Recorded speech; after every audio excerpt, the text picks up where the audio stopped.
Yeah, welcome back to the channel. This is your girl, Lady Nika, and to give you what I said I wasn't going to do, but we're going to do a one night only just for Miss Sunblaze, my Twitter follower, who stated that she would like for me to recap the Love and Hip Hop Hoes New York Season 5, Episode 7.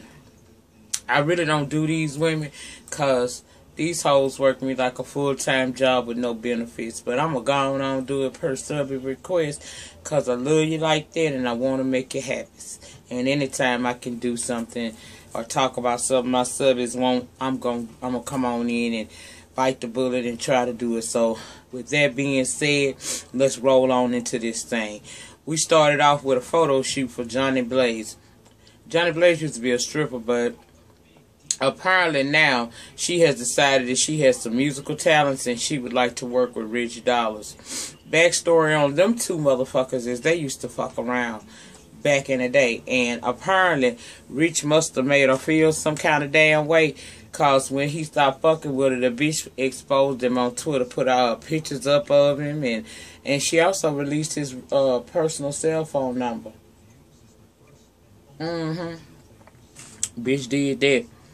And so DJ K Slay is asking him, can you just go ahead and try to help her out?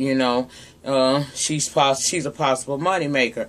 Well, Rich is hesitant about it, but he see dollar signs and booty, so he agrees to go ahead on under the pretense that if anything pops off, he's done with her. Okay. Alright, next we see Cisco and... Wait a minute, I want to make sure I got shit out of order now. Yeah, bitch was promising she ain't gonna act no fool this time. He said, alright. Next we see Rich Dollars and Cisco at a bar playing pool. And they boy talking, he telling Rich, Cisco is telling Rich that, he had to go home and deal with some issues with his wife because after she found out that he was dating Diamond, she made it perfectly clear that, she wanted to start seeing other people too. And because she's the mother of his children, he feels like he can call shots and say that he don't really want another man around his kids. But it's okay for you to go out while you still married to this woman and mess around with this chick over here from the West Coast. And the bitch done moved up here where you is. That's that foolishness, baby. Anywho, Rich told him straight up, how you gonna stop her from doing something and your ass is doing the same thing? And plus, okay, so after he says that, he says, well, Cisco says, well, I'm back in New York and maybe I can work things out with Diamond as well.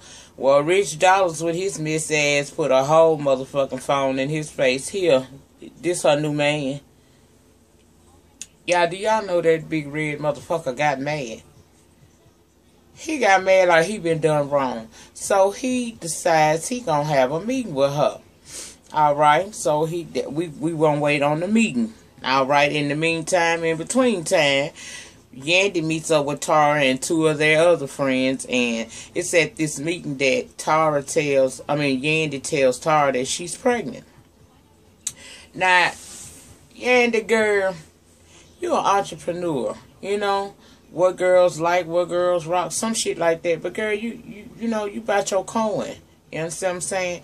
And you already have one child by this man. And then you help him with little mendices. And now you're going to add another baby on top of that. And what if he actually does go to jail and have to do some time again? You stuck with all of that, honey. Because you could best believe that Samantha ain't going to want to be there once he gone. So you'll be stuck with 3 kids. But I guess you got a plan, honey. I hope you do. Anyway, Tara tells Yandy about her meeting with Amina. And that Amina knows that Peter went on vacation with her and the children. And that Amina don't like that. Amina feels that Tara should feel, she should feel ashamed and she shouldn't have done it. Well, Tara don't feel like she should feel shit. She cool with the situation because she says she's been held down by that bullshit for too long. Apparently, she's saying like she's gonna fly her wings, whatever, flying right on over there to Peter Guns. But Yandy Miss ass gonna tell her, well, how does she think you felt when she was sleeping with Peter and you had the 2 kids and was home with him? Really, I can understand that, but it still go back to him being a doggish motherfucker, But anyhow, child, they get to talking about the children, Tara lets on that she has not told the boys that they now have a little sister and that she has no plans on it. She feels like that's something Peter should do. He's the one that caused the dissension in the family. He's the one that needs to, make things right and explain it to the boys, because when she had to explain to one of their sons that he wasn't going to be living there anymore, the little boy allegedly sat out on the porch and cried for about 20 minutes. I imagine it is hard for a child, especially if they're used to seeing the father around, to find out that he's not going to be living in the household anymore. But nevertheless, that's what the hell happened. Now we're going to switch back over to this studio. Cisco in the studio with some rapper. I can't remember what his name was because I don't know him. But in comes Diamond because he's invited her to come over there. Now you could tell from the moment she walked through the door, it was some hostility between them. She's still feeling some kind of way because he had the 6-month-old baby by his baby mama, and he's now feeling some kind of way because she done got her a new piece of dick. Okay. Well, before they never really did even have a decent conversation. It started off on 10. He wanted to question her about who she's now dating, and she felt like he had no right to ask her that question, considering that he made a baby while they were still together in her head. And it's over now. She's moving on. She wants to be with a man that treats her right. And going back, when she did introduce this dude to the crew, us, she was saying that, he supports her and she feels like, things, she could fall in love with him. But here's the problem I had with Rock. What man do you know sit up and drop salt on another man? Are they not called bitch ass niggas? Women do catty shit like that. Men don't. But he's sitting there calling Cisco lame, talking about he only do freelance work, freebie work and shit. His shit pro bono because he ain't had a hit in years. And I don't know Rock, so how many years it's been since he had a rock record or hit. Matter of fact, what the fuck he do? Because I don't remember hearing what he do.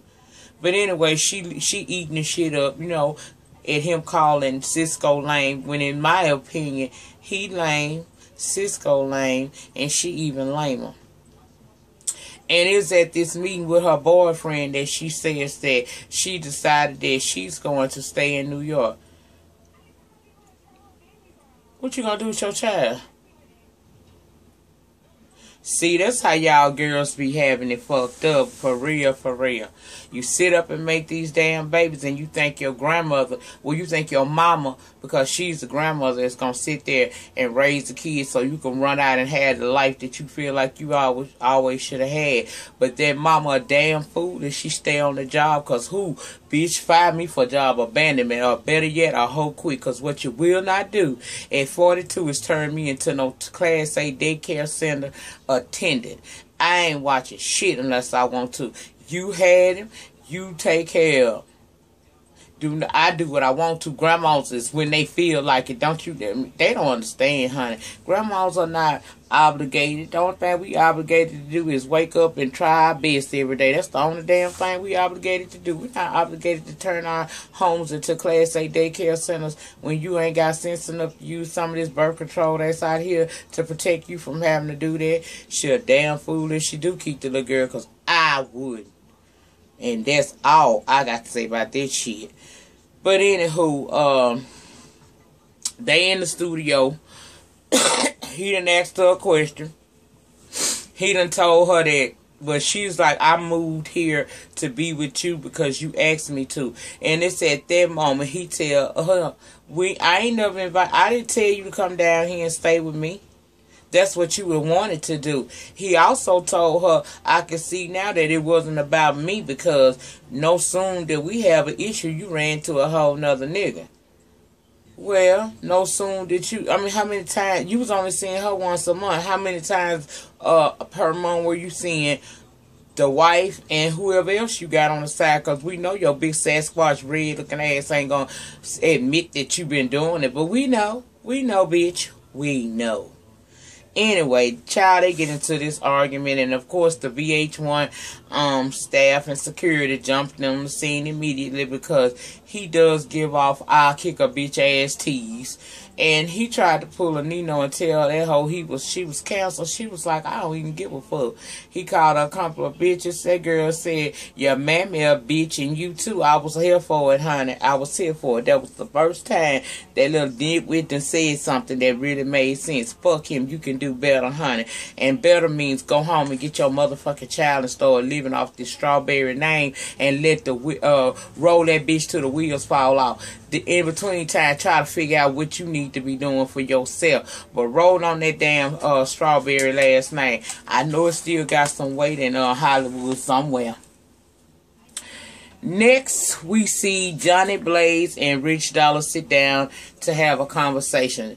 Again, Rich is apprehensive about working with this girl because she gets into it with, and if y'all follow her on Twitter, you will see she get into it with a lot of people. And, you know, she's the type of motherfucker when she mad, she will do some shit. But she's assuring him that those days are behind them.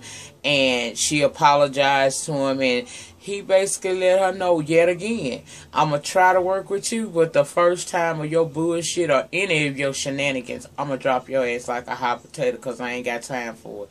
Now, my thing is, who checking for Rich Dollars Productions?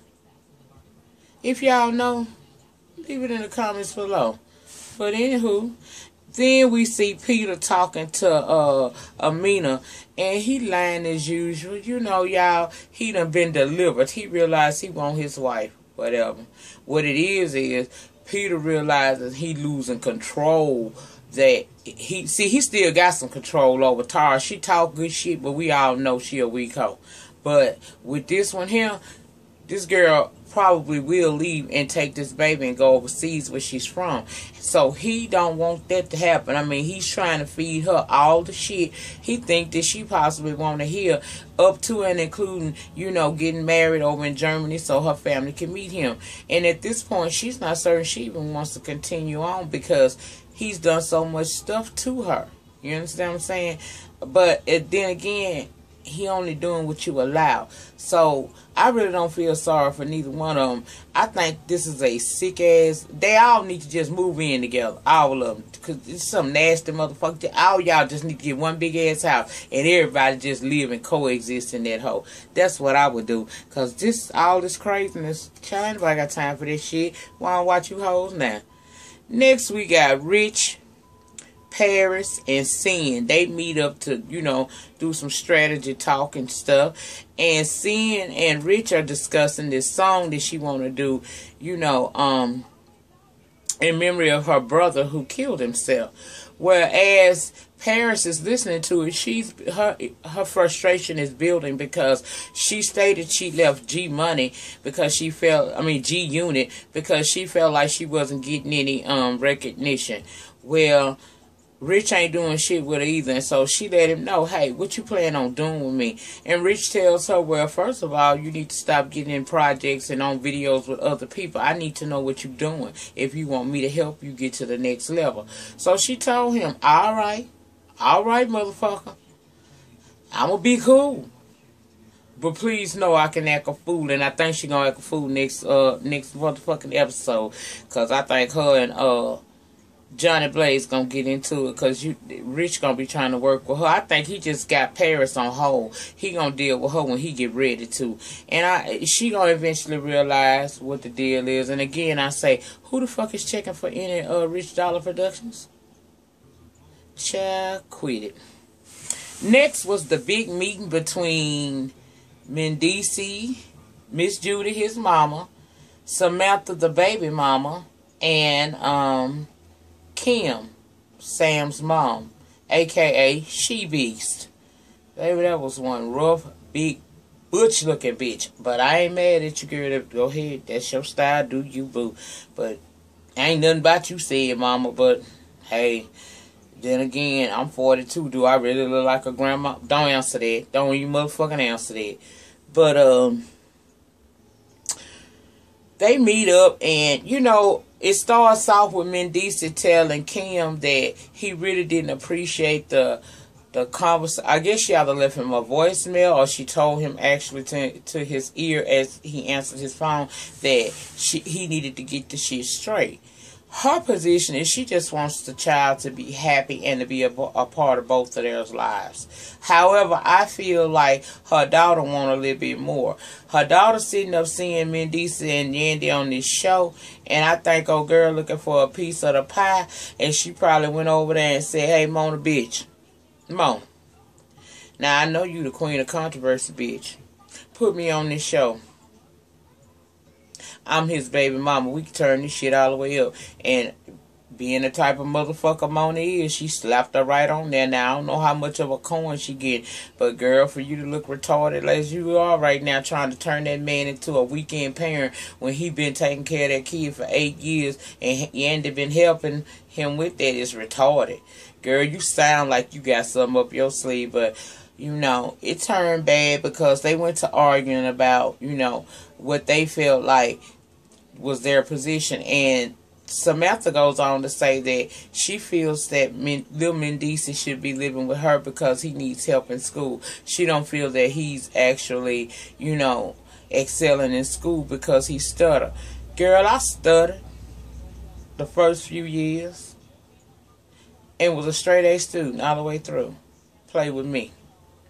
So just because a child stutters, a child may get to stuttering because they don't like the environment they in. Kids, you know, you never know. You know what I'm saying? And if he ain't getting no calls from the teachers at the schoolhouse saying that it's no problem, I mean, apparently they doing what they supposed to. You know, Danny's so damn dedicated. That bitch was up there 2 hours waiting on a baby that was gone. I think this is just a plot on her part to find her a storyline into this show. But nevertheless, she hauled off and told Miss Judy, asked Miss Judy how old she was. And that's the one thing you don't ask a woman, especially one with some age on her, because she either going to read you for dust or she going to get ignorant with you. And in this case, she threw that goddamn drink on your ass and it hit your mama too, which made your mama turn into the Incredible Hulk and She-Beast all combined together. I mean, this bitch was lying back and through these goddamn security guards. They couldn't even really handle her. I could not believe it. I'm like, are you kidding me? This is a woman. I understand she may be a big woman, but damn, this is a woman. Anyway, y'all, it flips out to this commercial on that little spot. Meanwhile, I'm thinking, Lord, I hope Mendici run if he have to, because if that big bitch get hold of him, if She-Beast get you, ooh, she gonna fuck you up. But anyway, we on commercial break, and y'all, has it gotten that bad? Why is Usher dancing with the Honey Nut Cheerio bee? I mean, they just cutting the... Anyway, child, back to the review. We get back to the review. I mean, get back to the show. You see Mendici's coming out to try to have a conversation with Kim and her daughter Sam. He don't really get nothing going with Sam, but he's able to communicate with Kim. And Kim just wants what's best for the child. I think she's going more off of what her daughter's saying than what she actually know. But nevertheless, you know, I don't feel that Miss Judy was right for throwing that drink. Although I can understand what made her do it, sometimes you have to be the bigger person and the more classier person. Because a girl her age should already be home trained to know what the hell to say and what not to say, especially to an older woman or anybody older than you. Show your ass some respect, grown or not. You should show some respect. And when you disrespected that woman, she did throw that motherfucking drink in your face and get you, you know, she got your ass together with that shit. And she told Kim, Mandisa told Kim, he's sorry that the situation happened. They gave each other a hug, and they're possibly going to try to get together and have another week down with each other because this was not successful at all. You understand? But y'all, that's pretty much all that happened on this show tonight. I'm trying to think, did I leave anything out? If I did, please put it in the comments below. I am sorry this video is getting to you guys late, but of course, you know, YouTube had caught a bitch, and I had to redo the whole video. So, Miss Sun Blazing on Twitter, I hope that this was somewhat entertaining to you and that you enjoyed it. I don't do this reviews, but I did want to do it for you because you did request it of me. And anytime my subbies ask me to do something, if I'm able to do it, I will do it. And I told y'all I'm not slow about getting things done when you ask me to do stuff. So with that being said, y'all, I'm through making videos for the night. Please like, comment, subscribe, and share my video. And until the next video, peace.